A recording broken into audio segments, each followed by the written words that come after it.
મોંઘવારીનો વધુ એક માળ સહન કરવા રહેજો તૈયાર। અમદાવાદમાં વધી શકે છે સ્કૂલ વાન અને રિક્ષાના ભાડા। અમદાવાદ સ્કૂલ વર્ધી એસોસિએશન ભાડા વધારા અંગે કરશે વિચારણા। જૂન મહિનામાં ભાડા વધારા અંગે લેવાશે નિર્ણય। તાજેતરમાં સીએનજીના ભાવમાં ₹4નો વધારો થયો છે। સ્કૂલ વર્ધી એસોસિએશને છેલ્લે 2024માં ભાડામાં કર્યો હતો વધારો। 2024ની સરખામણીએ સીએનજીના ભાવમાં પ્રતિ કિલો ₹10નો વધારો। અત્યારે હાલમાં અમારું મિનિમમ ભાડું 1200 રૂપિયા છે વાનની અંદર, અને ઓટો રિક્ષામાં 750 રૂપિયા છે।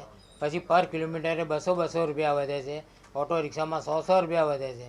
આ રીતનું અત્યારે હાલ અમારું ભાડું ચાલી રહ્યું છે।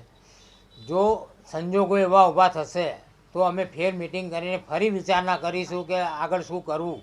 કારણ કે આમાં મુશ્કેલીઓ વાલીઓને બી પડવાની છે, વાહન ચાલકોને બી પડવાની છે, એમનું પોતાનું પરિવારનું બી જોવાનું હોય છે। વાહન મોંઘવારી બી વધતી જાય છે। હમણાં દૂધમાં 2 રૂપિયા વધી ગયા, એવી જ રીતે હવે દરેક તેલમાં ભાવ વધી ગયા, દરેક વસ્તુમાં ભાવ વધતા જાય છે। તો આના સંજોગોમાં અમારે શું કરવું એ અમે ફરી વિચારણા કરીશું જૂન મહિનાના પહેલા બીજા વીકમાં।